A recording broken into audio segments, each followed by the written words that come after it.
어린 아이들에게는 그 부모들이 영웅과 같습니다.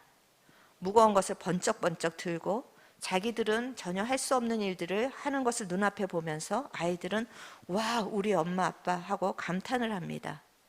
그런데 그 감탄이 오래가지 않습니다. 아이들이 커가면서 부모의 연약함을 알게 됩니다. 부모의 부족함을 알게 됩니다. 그러면서 그때부터는 무엇인가 자기들의 의지할 대상을 찾아서 헤매게 되어 있습니다. 어떤 사람은 자기 자신의 힘을 의지하고 어떤 사람은 다른 사람을 찾아서 헤매이기도 하고, 그렇게 이 땅 가운데서 자기가 의지할 대상을 찾는 것이 우리의 인생인 것 같습니다. 그런 인생을 향해서 오늘 사도신경은 여기 우리가 믿고 의지할 대상이 있다라고 소개를 하고 있습니다. 바로 전능하신 하나님이십니다. 전능하다라는 뜻은 못하실 것이 아무것도 없다, 한계가 없다라는 뜻입니다. 우리가 믿는 하나님은 육신의 부모와 같이 무능하신 하나님이 아니십니다. 세상에 우리가 의지하는 어떤 대상과 같이 있다가 없어지는 그런 분이 아니십니다. 우리가 고백하고 믿는 이 하나님, 전능하신 하나님, 한계가 없으신 그 하나님을 경험한 다윗은 오늘 읽은 시편 139편에서 그 하나님에 대해서 고백하고 선포를 하고 있는 것입니다. 그의 이 시편의 이 한 절 한 절을 보면 그는 이 전능하신 하나님에 대한 지식을 가지고 있었던 것이 아닙니다. 우리처럼 그냥 읊조리듯이 전능하신 하나님이라고 그렇게 한 구절로 고백하고 있는 것이 아닙니다. 그가 고백하고 있는 전능하신 하나님, 그 하나님은 너무나도 살아계시고 구체적인 하나님이셨습니다. 그는 하나님이 전능하다라는 것을 안 것이 아니라 그 전능하신 하나님과 관계하면서 함께 살았고, 그래서 이 139편의 그 고백 하나하나에 전능하신 하나님이 자기를 어떻게 인도하시고 붙들고 계셨는 것을 고백하고 있는 것입니다.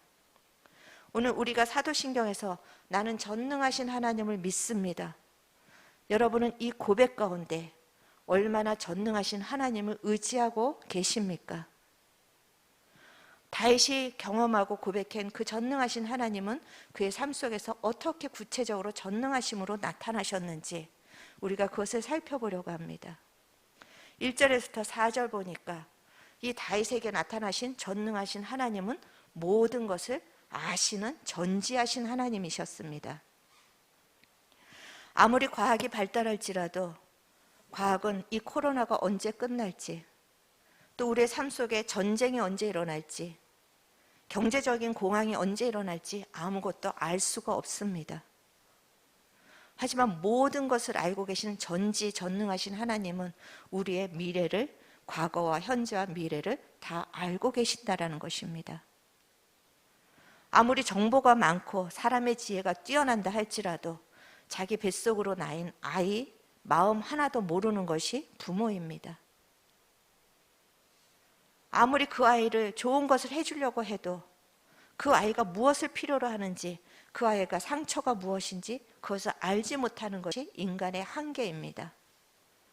하지만 하나님께서는 이 60억이 넘는 인구임에도 불구하고 한 사람 한 사람이 그 생각하는 것이 무엇인지, 그가 안고 일어서는 것이 무엇인지를 다 알고 계신다라는 것입니다. 왜냐하면 전능하시기 때문에, 그 전능하신 능력을 가지고 모든 지혜를 알고 계시기 때문입니다. 그래서 다윗은 이 전능하신 하나님, 전지전능하셔서 자기의 모든 것을 알고 계시는 하나님을 향하여서 1절에 이렇게 고백을 합니다. 하나님이 자기를 살펴보고 계시다라고. 하나님이 나를 살펴보셨으므로 나를 아시나이다. 여기서 살펴보시다라는 이 히브리어의 원어를 보면 이것은 물줄기나 금강을 찾기 위해서 땅을 깊이 꿰뚫는 그런 것에 사용되는 단어였습니다. 사람에게는 절대 드러나지 않는 그 마음의 깊은 곳까지도 아시는 하나님이시라는 것입니다. 마치 그 물줄기를 꿰뚫듯이 우리의 인생의 그 깊은 심연까지도 꿰뚫고 계시는 하나님이시라고 다윗은 고백을 하고 있는 것입니다. 이 하나님이 정말 자기의 이 안고섬을 아시고 자기의 스치는 생각까지도 아시는 하나님께서 지금 내가 얼마나 급박한 상황에 있는지 모르시겠느냐. 다윗은 하나님이 나를 살핌으로 아십니다. 나의 안고 일어섬을 아십니다라는 이 고백 속에서 지금 상황 때문에 흔들리고 있는 자기의 마음을 다시 다잡고 있는 것입니다. 우리는 상황 때문에 이 신앙이 흔들릴 때가 많이 있습니다. 과연 하나님은 계시는가? 과연 하나님은 내 문제를 알고 계시는가? 그럴 때마다 나의 하나님은 전능하신 하나님이시다라는 이 고백으로 여러분이 다윗과 같이 여러분의 흔들리는 마음을 다잡으시기를 주님의 이름으로 축복합니다. 하나님은 우리의 정말 이 모든 상황을 알고 계십니다. 나의 숨이 턱까지 찼다라는 것도 알고 계십니다. 그렇지만 무지한 인간은 지금 이 일이 일어나는지 왜 그러는지 알 수 없지만 하나님은 이 일이 왜 일어나야 되는지까지도 알고 계신다라는 것입니다.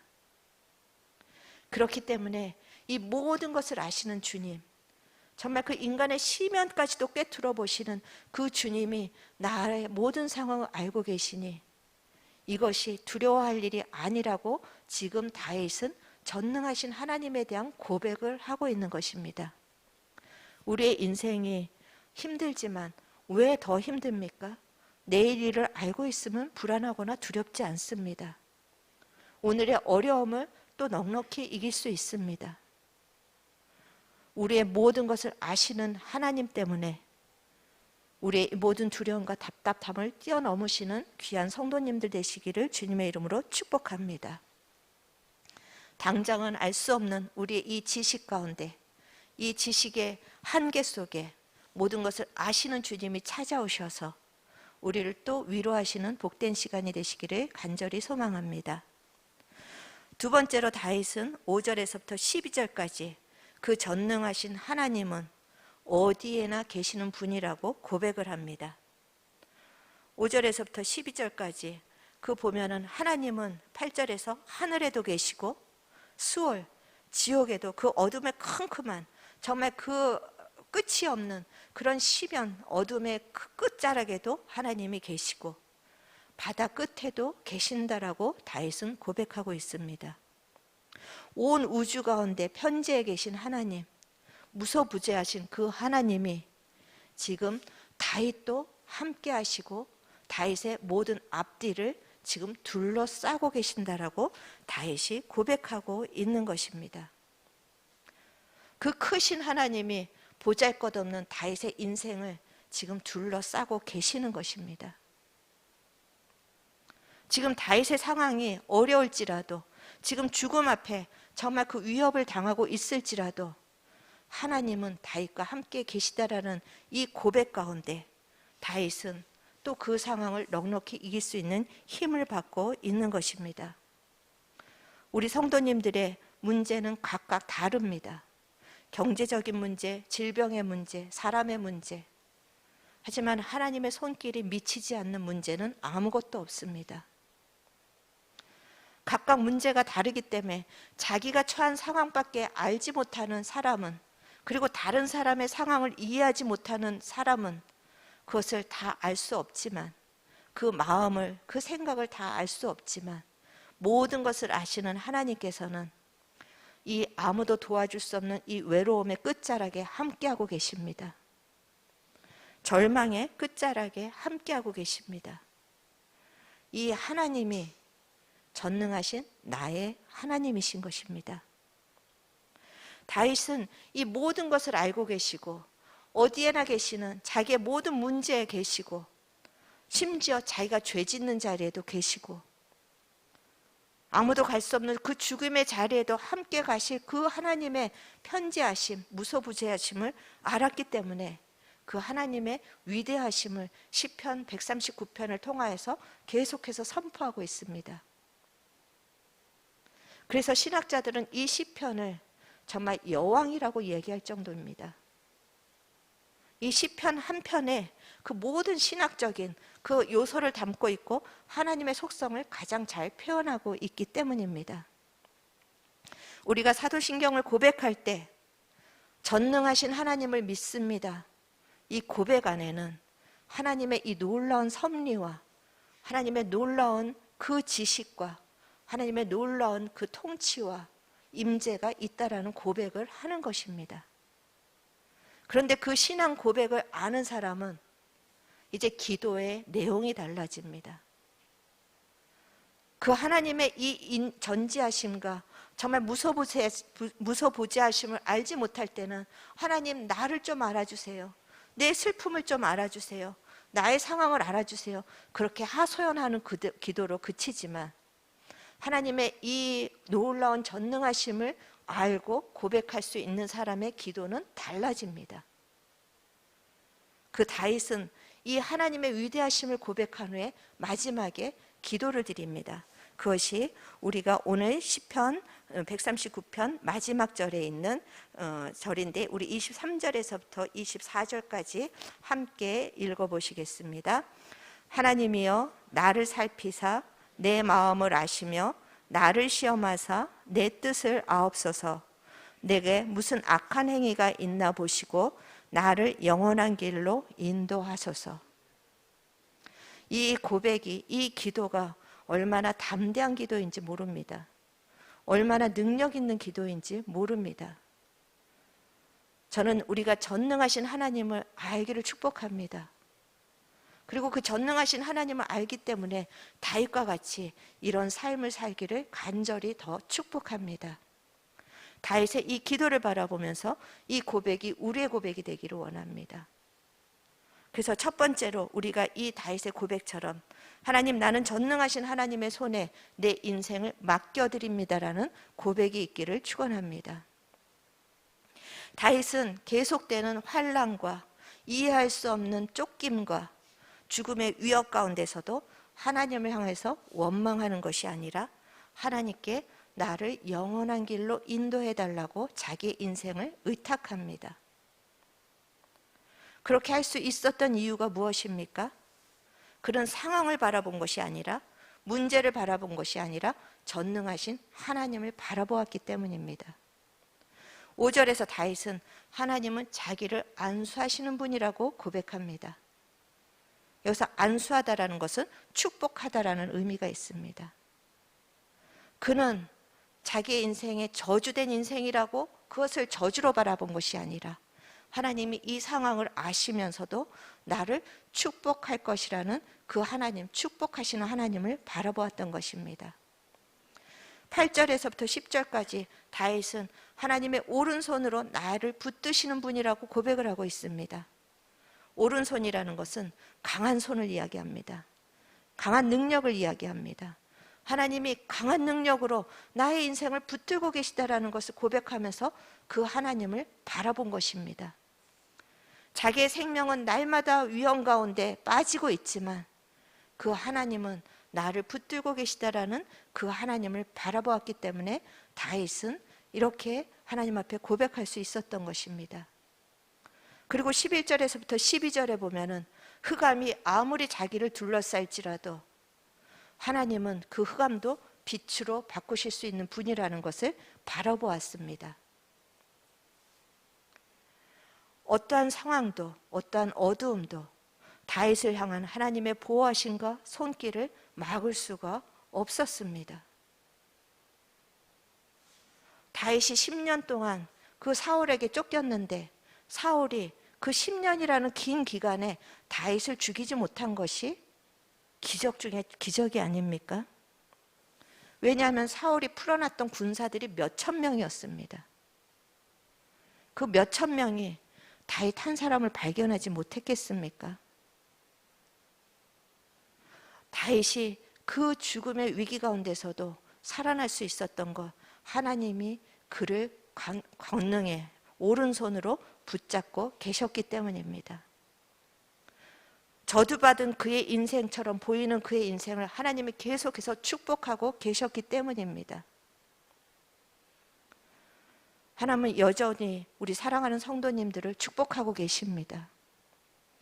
내가 보기에는 이해할 수 없는 상황이지만 하나님의 축복은 그치지 않았습니다. 하나님 여전히 나는 날마다 늪에 빠지는 것 같아서 점점 더 늪으로 빠지는 것 같은데 여전히 그 강한 손으로 성도님들을 붙잡고 계십니다. 그래서 넘어졌지만 오늘 또 다시 일어날 수 있는 것입니다. 하나님은 우리의 모든 어둠들도 빛으로 바꾸고 계십니다.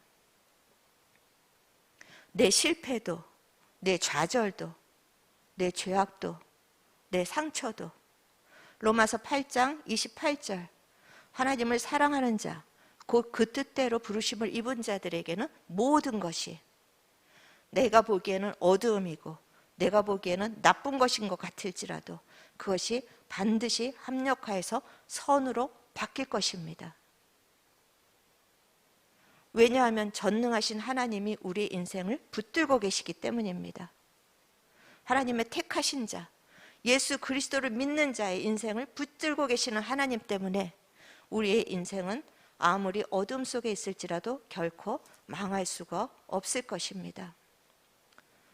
오히려 사방에 출구가 없는 것 같이 보이는 그 시간이 축복의 시간일 것입니다.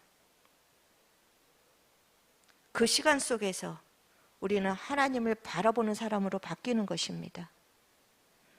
그 시간 속에서 하나님 우리 가운데 있는 잘못된 모든 것들을 씻기고 계시는 시간입니다.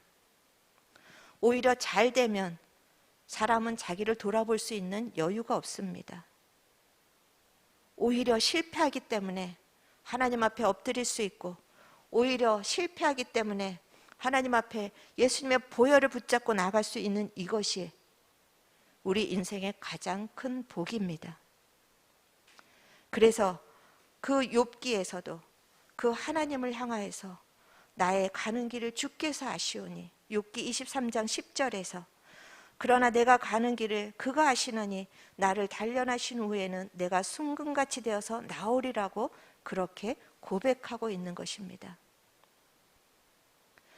여러분의 모든 인생을 하나님의 전능하신 손에 맡기시기를 축복합니다. 한 치 앞도 모르는 여러분의 인생을 여러분이 붙잡고 끙끙대지 마시고 나의 모든 안고 섬을 아시고 나의 모든 미래를 알고 계시는 하나님께 여러분의 인생을 맡기십시오. 여러분이 아이들을 붙잡고 끙끙대지 마시고 그 아이들의 인생을 하나님의 전능하신 손에 맡기시기를 바랍니다. 내가 물질이 부족해서 아이들한테 못 해주고 내가 지식이 없어서 아이들한테 못 해주고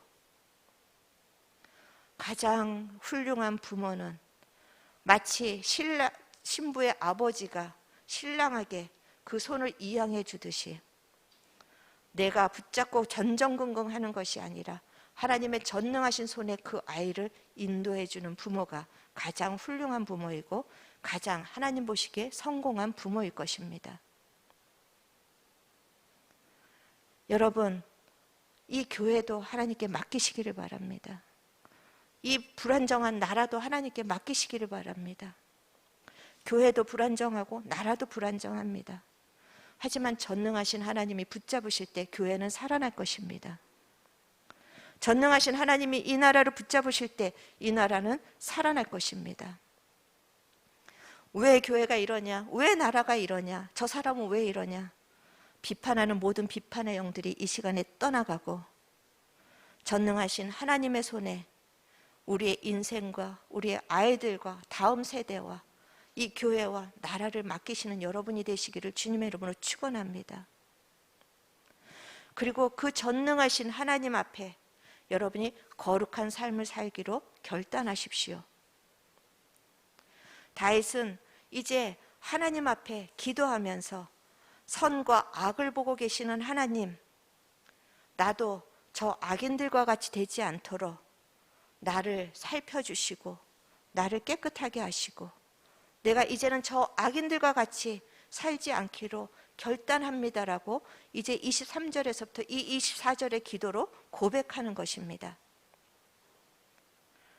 우리는 하나님이 살아계시고 하나님이 나를 알고 계시고 하나님이 나와 함께 계신다라고 너무나도 쉽게 고백을 합니다. 그런데 과연 여러분 그렇게 살고 계십니까? 하나님이 일거수일투족을 보고 계시는데 가지 말아야 될 장소로 발걸음 옮기고 계시지 않습니까? 하나님 모든 것을 보고 계시는데 이 마음속에 정말 그런 악의 소굴과 같이 미움과 분노와 원망과 시기와 질투와 이 모든 것들을 다 집어넣고 있지는 않습니까? 우리가 너무나도 자주 하나님의 존재를 잊어버리고 있습니다. 그러니까 우리가 그렇게 함부로 살고 있지 않습니까? 우리가 험담을 할 때 하나님을 잊어버립니다. 분노를 쏟아내면서 하나님을 잊어버립니다. 그러면서 후에, 그렇게 한 후에 마음의 부담감을 느끼고 하나님을 피해 다니기 시작합니다. 아담이 그랬습니다. 그가 범죄한 후에 그는 하나님을 피하기 시작했습니다. 우리는 하나님을 피할 수 있지만 오늘 시편 그 139편 7편에 보면 하나님을 아무리 피해도 하나님의 그 심판은 피할 수가 없고 하나님의 눈길은 피할 수가 없다고 합니다. 우리가 살 길은 예수님의 십자가를 붙잡는 것입니다. 죄를 은폐하고 은밀한 곳에서 지은 죄니까 괜찮겠지, 그렇게 무감각하게 살 것이 아니라 날마다 예수님의 십자가 보혈로 씻으면서 하나님 앞으로 나아가시기를 축원합니다.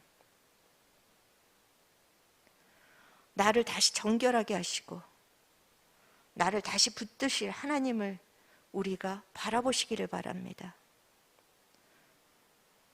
어떤 투시의 은사를 받으신 분이 있습니다.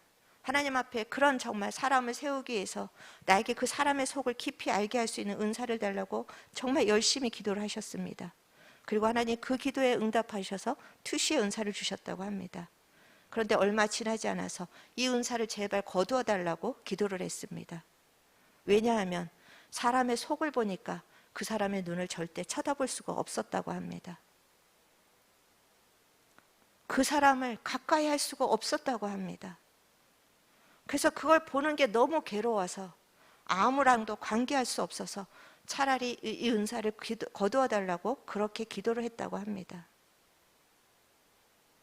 그 투시의 은사를 받으면 하나님의 일부분의 은사를 받았을 뿐인데 우리의 깊은 곳에 있는 흐르는 생각까지도 아시는 하나님 앞에 우리가 어떻게 관계할 수가 있겠습니까? 오직 십자가의 보혈밖에는 없습니다. 하나님 우리를 다 보고 계시고 다 알고 계시지만 하나님의 그 심판보다 우리를 용서하시기로 결정한 하나님의 사랑이 더 크십니다. 오늘도 우리가 너무나도 하나님 앞에 정말 드리지 못할 많은 것들을, 쓰레기들을 드리고 있지만 그래도 예수님의 보혈을 붙잡고 다시 해보겠다라고 발버둥 치는 그 믿음을 하나님께서 받으시고 계십니다. 그래서 오늘도 우리가 또 그 하나님과 관계할 수가 있는 것입니다. 그렇기 때문에 죄에 대해서 민감하시기를 축복합니다. 죄에 대해서 은폐하고 점점 무감각해서 이제는 그것이 아무렇지도 않은 그런 정말 인생이 아니라 죄에 대해서 민감하여서 예수님의 보혈을 의지하고 나갈 때 다윗과 같이 하나님 나를 살펴보십시오. 나를 시험해 보십시오. 그리고 나를 아시니 나를 생명의 길로, 영원한 생명의 길로 인도하여 주시옵소서. 그렇게 담대하게 기도의 능력을 회복하시기를 바랍니다. 우리가 뭔가 찔림이 있을 때 기도는 힘이 없어집니다. 모든 말은 다 할 수가 있습니다. 그렇지만 그 기도는 그저 허공을 치는 기도일 뿐입니다. 우리가 담대하게 하나님의 문을 두드릴 수 있는 것, 다윗과 같이 내가 삶 속에서 매일매일 나를 씻으면서 하나님의 정말 그 거룩함에 부합된 삶을 살기 위해서 발버둥 치는 그런 다윗과 같이 하나님의 마음에 합한 자가 되시기를 바랍니다. 그럴 때 우리의 한마디의 기도는 능력으로 나타날 것입니다. 하나님이 우리의 부담이 아니라 모든 걸 알고 계시는, 보고 계시는 그 하나님이 정말 그렇기 때문에 내가 피할 대상이 아니라 내가 더욱더 붙잡고 의지하고 피난처가 되시는, 나의 방패가 되시는 그 하나님이 되시고, 그 하나님을 다윗과 같이 높이는 그런 인생이 되기를 간절히 소망합니다. 다윗뿐만 이런 고백을 한 것이 아닙니다. 그 우리의 신앙의 선조들, 비참한 노예 생활을 하면서도 전능하신 하나님, 이 모든 것을 알고 계시는 하나님, 지금 이 비참한 상황 속에서도 함께 하시는 하나님, 그 신앙의 고백으로 그 현실을 이겨냈습니다. 2000년 전에 그 모든 믿는다라는 이유로 핍박을 받고 가난과 환난과 기근과 위험과 그렇게 시달리면서도 이 사도신경, 나는 전능하신 하나님을 믿습니다라는 이 사도신경의 한마디 고백으로 그들은 또다시 힘을 얻고 나의 인생을 반드시 가장 영원한 길로 인도하실 그 하나님을 향해서 힘을 내면서 걸어갔을 것입니다. 이제는 우리가 이 신앙의 고백을 이어받기를 원합니다. 전능하신 하나님에 대한 이 신앙의 고백을 여러분의 영혼에 선포할 때, 그 여러분의 문제에 선포하고 여러분의 인생에 선포하고 여러분의 자녀와 다음 세대와 교회와 나라에 선포할 때 하나님의 은혜가 머무는 인생이 되기를 간절히 축원합니다. 어떤 상황 속에서도 모든 것을 아시고 어떤 상황 속에서도 함께 하시는 하나님이 붙잡아 주시고 보호하시고 인도하시기에 이제 우리는 승리한 인생이라고 세상 앞에 전능하신 하나님을 당당히 고백하시는 여러분의 인생이 되기를 축복하고, 여러분의 이 신앙의 고백이 또 많은 것을 살리는 진정한 고백이 되기를 축복합니다.